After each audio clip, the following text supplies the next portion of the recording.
Sem dúvida que chegamos em um momento do conflito no leste europeu, propriamente dito, a guerra na Ucrânia, em um momento de muitas incertezas.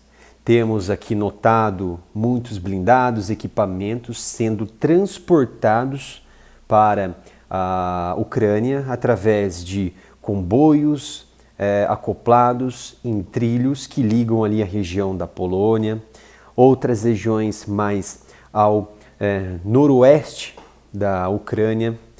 E isso faz nos remeter muitas guerras do passado, em que até então haviam ali posições ideológicas, em que essas posições ideológicas resultaram em atritos físicos, e assim houve uma grande guerra em que conhecemos hoje, em que eu considero a Primeira e a Segunda Grande Guerra como uma só guerra.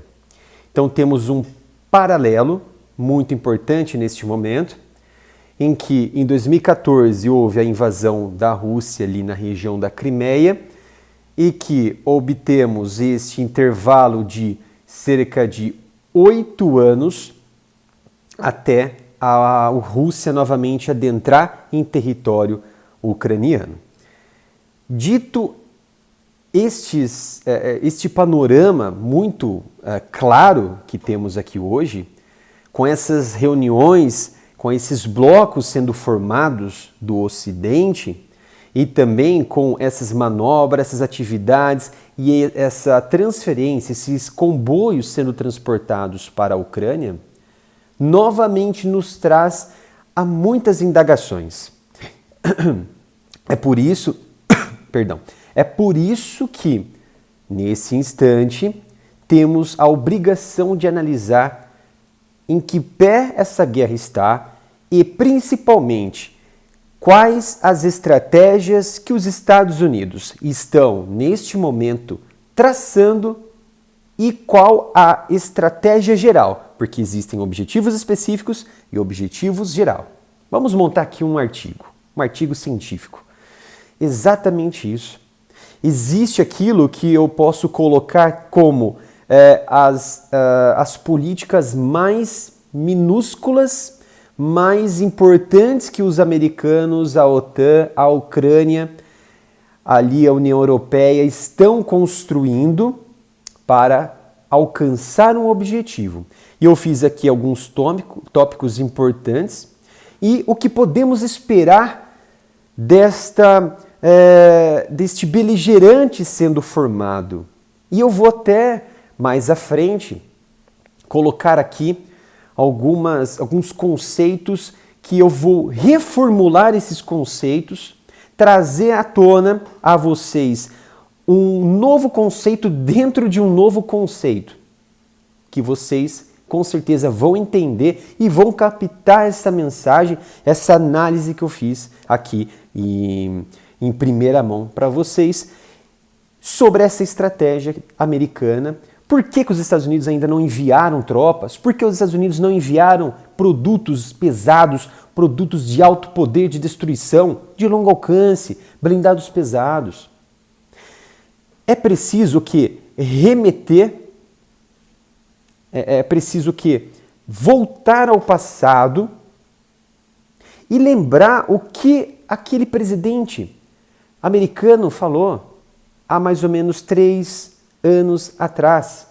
Donald Trump, ele falou que a dependência global e a dependência da Europa no gás russo, no petróleo russo, entre outras políticas que coloca um cercadinho em volta ali da Europa, do continente europeu e na região da África, é um perigo para esse domínio da Rússia que foi se formando ao longo dos anos, principalmente com concessões e meio que uma obrigação desses europeus para melhorarem a situação da sua própria sociedade. No quesito gás, contrato de gás, no quesito contrato de petróleo, no quesito fornecimento de equipamentos bélicos, no quesito fornecimento de matérias-primas, de indústria pesada, de produtos do setor primário de produção da economia, que vem também da Rússia, e a Rússia também busca produtos da Europa. E ainda temos o quê? A China. Temos aquela potência na Ásia em que domina o mercado econômico, é a segunda maior potência econômica do mundo, só perde para os Estados Unidos. A Rússia, ela está ali em poder bélico, em poder militar, abaixo da China e dos Estados Unidos. Mas é a segunda, eu vou até aqui colocar, né? Para mim é a segunda maior potência bélica nuclear. Ah, mas Felipe, aqui temos análises, relatórios que indicam que ela é maior em poder bélico, em poder nuclear. Tem muitas ogivas, mas temos que nos atentarmos que essas ogivas, muitas vezes, elas estão estacionadas, elas não estão acopladas e ativadas em número quantitativo e também qualitativo que passe, por exemplo, os americanos. Os americanos, eles têm uma qualidade e uma quantidade que ela é realmente visível nos relatórios. Não posso aqui colocar a mão no fogo e falar que tudo que é apresentado realmente é aquilo. Com certeza há elementos por trás disso que enriquece o quadro bélico das duas nações. Elas, como eu sempre falo aqui, a Rússia e os Estados Unidos, não são nada santinhos. Não são nada santinhos. Eu me preocupo com o meu país, o interesse do meu Brasil. Rússia, Estados Unidos, o problema é deles. Eu quero aqui fazer o quê? Uma análise do cenário, uma análise geopolítica. Então Trump, ele alertou essa condição. E o que ele fez? Ele deu início a um acordo com o Talibã para o quê? Tentar retardar o avanço que eles já estavam verificando isso na região de periferia para o centro, perto de Cabul, com guerras, vamos dizer assim, guerras híbridas, pelo fato da tecnologia já estar incorporada no mundo todo, nessa globalização, estavam provocando um caos na sociedade do Afeganistão, na sociedade afegã.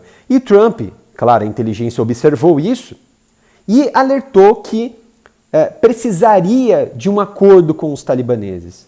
Mas o que aconteceu? Os democratas, a linha ali mais extremista, espalhou para a mídia esse acordo e esse acordo ele foi à ruína.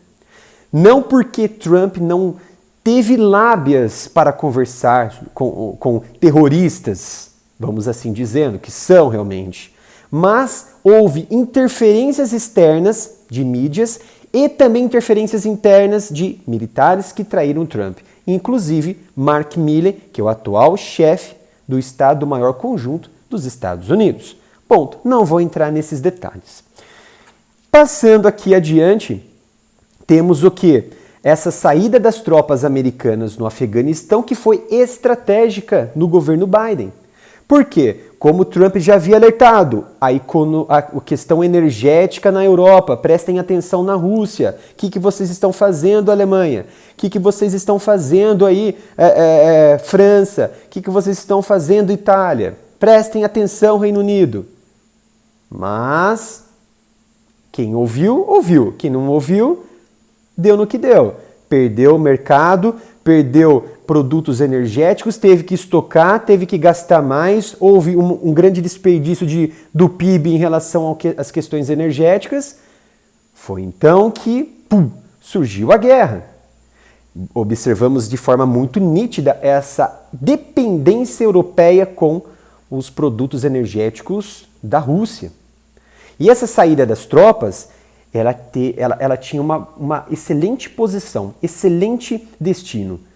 Eu havia analisado naquela época, em 2020 para 2021, que essas tropas iriam direto para a Polônia e parte também iria para o Golfo Pérsico, por conta lá do Irã, que naquela época estava muito acentuada as intrigas.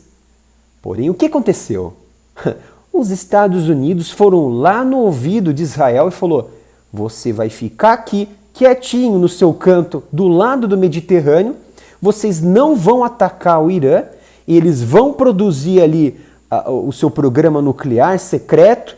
Vamos tentar fazer esse acordo, JCPOA, que faliu ali em 2018, mas vocês vão ficar quietinhos ali, porque a gente tem um mal que a gente vai tentar cuidar, que não é no Golfo Pérsico, mas no leste europeu, que é aquele mal maior, ou seja, é onde, não que aquela nação é ruim, não. O mal significa o quê? Uma turbulência política, bélica, territorial e econômica. Aqueles indivíduos mais próximos de Biden, a linha militar, conversaram e definiram que a necessidade de transportar as tropas para a região da Polônia, a Alemanha e na região da Europa. Vamos ter que nos preparar, reservar o máximo possível de equipamentos para o Departamento de Defesa e não levar para o Golfo Pérsico. Não vamos levar para os nossos aliados. Podemos ofertar através do Programa de Vendas Estrangeiras Arábia Saudita, Emirados Árabes, Kuwait, Omã. Vamos sim ofertar esses produtos para eles, mas não levar a nossa reserva. Foi então que a guerra começou, veio com tudo e os Estados Unidos foram segurando. Foram segurando o quê? A transferência de equipamentos. Essa aí é uma das partes dessa estratégia dos Estados Unidos. Então, primeiro você tem a transferência de equipamentos, a transferência de tropas do Afeganistão para concentração na Europa, mesmo que não haja contingente suficiente para controlar esses equipamentos. Mas temos uma reserva na Europa, temos uma reserva dentro dos Estados Unidos. Ponto. Aí temos aquele avanço da aliança Pequim e Moscou, que com certeza não há ainda uma clara transferência de equipamentos vindos da China. Não temos isso ainda, definição. Mas provavelmente há indícios de que há transportes de equipamentos através de cargueiros militares e cargueiros de linha comercial. Mas são especulações que estão sendo formuladas. Ponto. Uma outra questão que muito faz parte desta estratégia americana, que é esse retardo da ajuda americana. Mas os Estados Unidos já tem um programa desde 2021 que foi ofertando bilhões e bilhões de dólares de financiamento para a Ucrânia. Sim, teve esse programa e os Estados Unidos é obrigado, através da legislação, fornecer essa ajuda, fornecer esses bilhões. Porém, não foi suficiente para o quê? Preparar a Ucrânia 100% para não perder a sua linha mais próxima na região do leste de forma iminente, de forma rápida. De 24 de fevereiro do ano passado, foi perder no leste inteiro, de uma forma devastadora.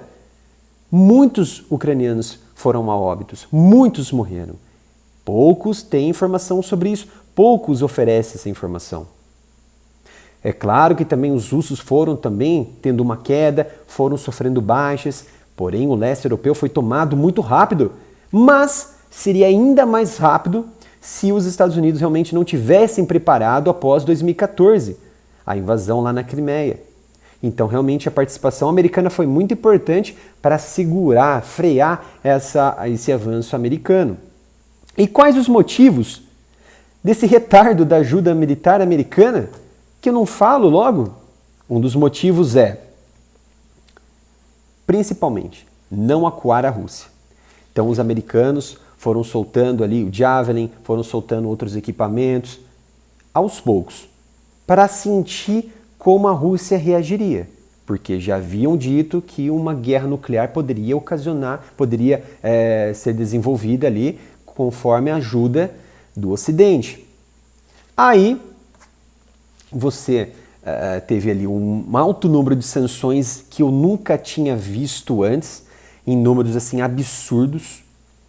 Essas sanções econômicas que realmente danificaram o setor econômico, a estrutura básica da economia russa. Inclusive, há mais de 1 trilhão em ativos que a Rússia ela pode receber ou não conforme as próximas sanções da União Europeia e também dos Estados Unidos, o que vai afetar muito a economia russa.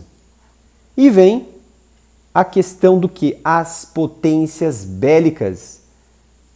Mas eu não estou falando aqui, por exemplo, de China, estou falando aqui de Coreia do Norte, que já formaram ali uma espécie de bloco com a Rússia.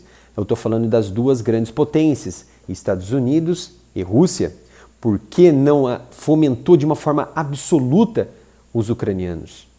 Por conta disso, os americanos ficaram com medo de acuar a Rússia e também se tratar de uma nação altamente detentora de um arsenal nuclear absoluto e tecnológico. Ponto. Outro fator-chave, que é o tempo de preparo desses militares ucranianos. Ah, mas Felipe, se realmente a Ucrânia estivesse ganhando a guerra, não estava precisando de mais equipamentos, porque os que estão lá na frente, eles foram destruídos. Exatamente. É isso que querem passar para a gente. Só que é preciso falar a verdade. Teve baixa da Rússia, teve baixa da Ucrânia. Doa quem doer, esta é a verdade. Mas quem irá fazer o uso desses equipamentos? Quem serão treinados? Por isso que demanda tempo, demanda contingente, demanda recrutamento, demanda o quê? Voluntário que vem do Ocidente, que vem do exterior, que até mesmo tem russos que abandonam sua nação e vão ajudar a Ucrânia a bater de frente com os russos. Então é uma resistência muito grande. Isso o quê? Fez com que deteriorasse todo aquele ordenamento de guerra que existia, que a Rússia iria destruir rapidamente a Ucrânia. Não aconteceu. A Ucrânia está ganhando, vai destruir, vai repelir, vai tirar de uma vez por todas as tropas russas. Não aconteceu. A Ucrânia vai tomar a Crimeia. Não aconteceu. Por quê? Outro motivo. Os Estados Unidos estão resistentes a auxiliar a Ucrânia nesta tomada. Vou mais à frente falar sobre isso. Por quê? Putin, ele tem a Ucrânia como uma vizinha ali inoportuna, vamos dizer assim. Fez parte da União Soviética? Sim. Mas ali é um quintal, por exemplo, ou uma vizinha, um terreno, que incomoda os russos. Só que tem a Crimeia. A Crimeia tem meios offshores, tem plataformas offshores, onshores, tem bases militares nucleares, bases de bombardeiros estratégicos da Rússia, sistemas de defesa de alta tecnologia, de até 400, 500 quilômetros de defesa aérea. Então a Crimeia é extremamente importante, é o troféu de Putin.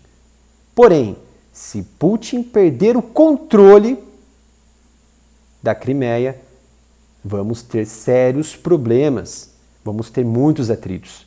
Talvez seja isso que os americanos temem, por isso que não há esse afinco de ajudar os ucranianos de uma forma muito rápida, muito eminente.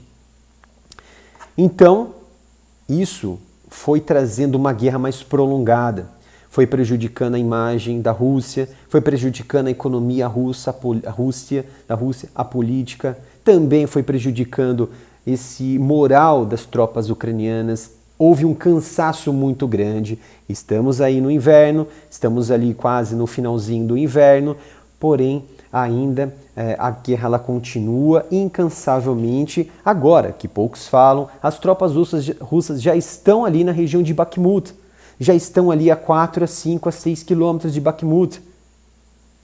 Tão próxima de Vuhledar. Está próxima ali de pegar aquela cidade satélite muito importante na questão de logística e abastecimento para a Ucrânia. Então Donetsk ainda é um teatro de operações, ou um teatro de operações que não vamos que não vai acabar tão cedo. Então esse é o momento em que é uma definição geopolítica que está sendo formada. De um lado você tem mais de 50 nações que estão ajudando a Ucrânia.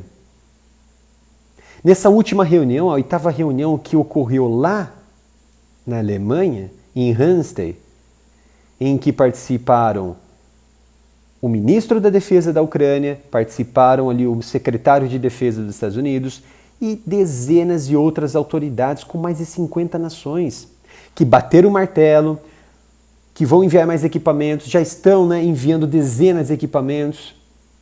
A Alemanha que já autorizou o envio do Leopard 2. O Reino Unido já está fazendo todas essas operações para mandar o Challenger 2. E a conformação já foi do beligerante já foi formado. Já temos aqui um antecedente de uma guerra. Já estamos aqui na formação de um antecedente de uma guerra de grandes proporções. De um lado temos os aliados ocidentais, que os Estados Unidos gostam de chamar de grupo de contato, com 50 nações. Do outro lado temos quem? A Rússia. A Rússia com China, Irã, Coreia do Norte e está sendo formado mais ainda, Bielorrússia. Como que fica a China nessa posição? Será que a China ela vai adentrar no conflito? Eu acredito que não. Se a Rússia ela partir ali para um ataque mais a fundo, agudo com a OTAN e assim com os Estados Unidos, eu acredito que a China ela não vai entrar. Primeiro que a gente nem sabe se a China já enviou equipamentos. Está muito obscuro. Mas está mandando dinheiro, está mandando suprimentos básicos, está mandando matéria-prima. Sim, mas mandar produtos para você produzir na sua própria nação é uma coisa. Você dar pronto e oferecer muito mais que isso já é outra, já é um aliado. A Bielorrússia você já tem uma nação que oferece meios, oferece terreno para você operar na vizinha, que é a Ucrânia. Então o bloco já foi formado. E é muito importante lembrar, que eu até anotei aqui, que na Guerra Fria tivemos o quê? Tivemos uma posição ideológica, uma bipolarização muito aguda que veio decorrente da Segunda Guerra Mundial, da Primeira e da Segunda Guerra Mundial. E nessa Guerra Fria, o que houve nesse espaço de tempo, houve o que? Uma corrida armamentista para fomentar o arsenal dessas duas grandes potências na época, Estados Unidos e União Soviética.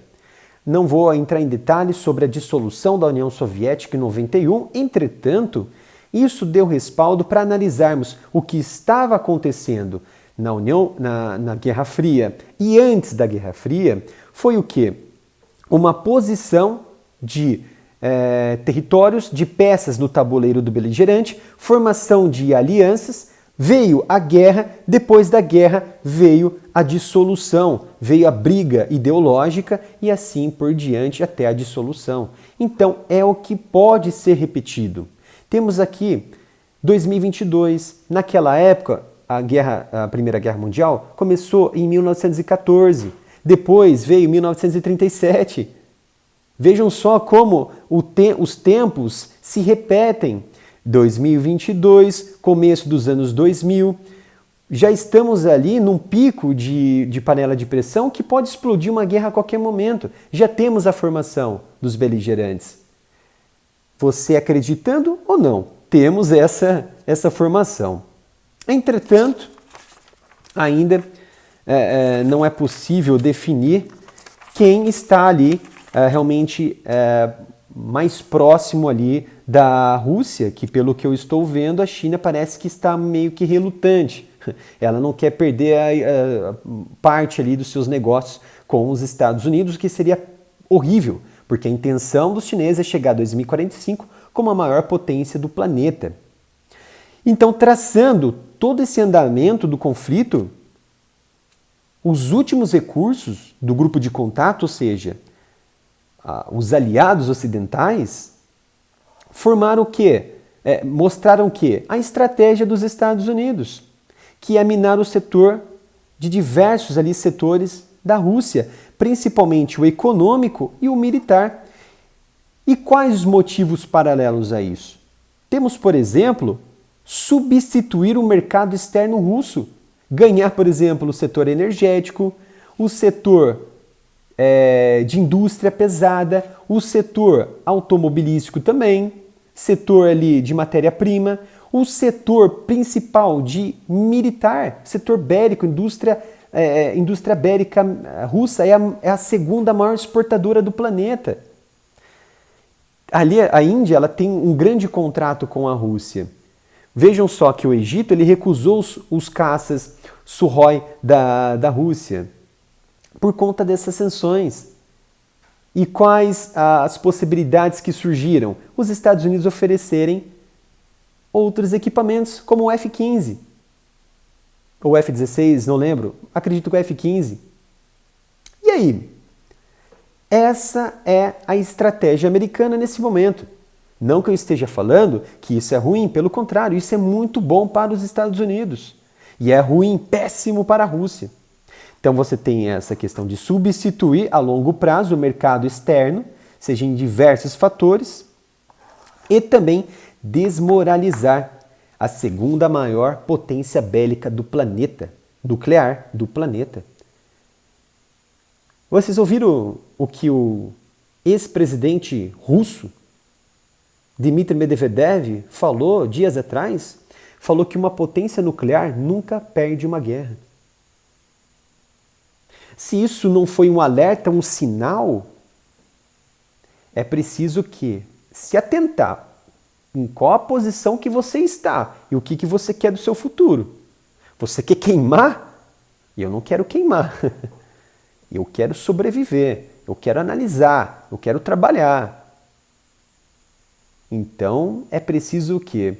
Apertar os cintos aí, tentar chegar a uma solução que parece que está muito distante. Mas então a estratégia americana é brigar, é guerrear diretamente com a Rússia? A resposta é simples. Na minha opinião, é não. Por que não? Porque vejam só, mesmo apoiando a Ucrânia a tomar a Crimeia, vejam só, o objetivo, ou melhor, os objetivos dos Estados Unidos neste ponto é continuar o quê? A sua guerra híbrida. Como assim guerra híbrida? O que é isso? O que significa isso? Você está falando aí agora termos, usando conceitos de estratégias militares ali em campo, com agora uma retórica de uma análise dos fatos, do cenário do beligerante. Exatamente isso. A Ucrânia ela faz parte de tudo isso. A Ucrânia faz parte da guerra híbrida americana. A guerra híbrida dos Estados Unidos é a estratégia americana. Você utilizar diversos momentos, diversas estratégias, equipamentos, diversos tipos de guerras para conseguir deteriorar o seu inimigo, que seria, no caso, a Rússia. Seja com guerra cibernética, política, espacial, militar, comunicação, política, uso de agentes políticos e também de agentes espiões, inteligência dentro do Kremlin, ou vice-versa. Então tudo isso é a guerra híbrida. Então os americanos claramente, eles querem forçar o quê? Concessões de Putin. Querem forçar que Putin faça concessões territoriais. E ele vai ter que escolher. Ou ele aceita as sanções contra a sua economia, porque vai chegar num ponto em que a guerra vai continuar. Os americanos, o Ocidente vai continuar fomentando a Ucrânia. E a Ucrânia ela vai ter sim contingente, porque vem de fora também. Há militares ali dos americanos dentro da Ucrânia atuando contra a Rússia. Já estão diretamente guerreando contra a Rússia, ninguém está vendo isso. Entenderam? Esse é o fato. Não são voluntários, meus amigos, não são voluntários. E os equipamentos lá dentro já mostram a clara posição de guerra direta americana. Mas tudo bem, Então, é o que? Forçar Putin a escolher. Ou ele quer as sanções do Ocidente, política, econômica, diplomática, de recursos energéticos e tudo, ou ele cede a Crimeia. Ah, mas Putin ele cometeu muitos crimes, ele vai ter que pagar. Isso é uma pauta para uma outra análise, para uma outra conversa. Isso é pauta para uma outra conversa. Isso eu não quero saber nesse momento. Eu quero saber do papel, eu quero saber das possibilidades de tudo que eu estou vendo aqui. Eu fiz aqui análise de tudo isso. Eu verifiquei as reuniões na íntegra, tudo que foi falado. E realmente foi muito claro a posição que um beligerante já foi formado. É o antecedente para uma grande guerra. Vocês estão entendendo essa dimensão que estamos vivendo? Estamos em 2022. A Primeira Guerra aconteceu em 1914, depois 1937. E a concessão para Putin escolher ou sanções pesadas para destruir o império ali, eslavo da Rússia, ou a Crimeia, mesmo que a Ucrânia perca Donbas. Mesmo que a Ucrânia, vejam só, perca Donbas. Ah, mas aí o Zelensky não vai aceitar. Não importa. É muito mais preferível, vamos dizer assim, você perder uma parte do leste em que é muito turbulento, em que existem ali separatistas, já ocorreu referendo, é muito complicado ali a região, do que você perder a Crimeia, onde você tem toda a sua economia naval, sua economia de escoamento de produtos, que vai melhorar a sua máquina governamental. Então vai chegar neste ponto, nesta estratégia americana, em que Putin deve escolher as concessões. Ainda não há nenhum relatório indicando como seria uma guerra entre o Ocidente e a Rússia. Não há. Muito provavelmente que os americanos já estejam utilizando em seus centros de comando e controle, principalmente do Estado-Maior conjunto, os comandantes do alto escalão, em seus supercomputadores, elaborando jogos de guerra para ver as probabilidades. Muito provavelmente que essa pauta está sendo já discutida. Não colocam à tona porque eles não querem que essas informações sejam vazadas, é claro. Mas, muito provavelmente, já estejam cientes de toda a situação diante de uma briga pesada contra a Rússia. Então, essa é uma visão bem aprofundada sobre esse cenário e a estratégia americana e as posições de Putin no final. E é claro que é uma opinião, é uma análise da minha pessoa. Você agora tem esse embasamento para buscar mais informações e também eu posso até lançar essa pergunta a vocês.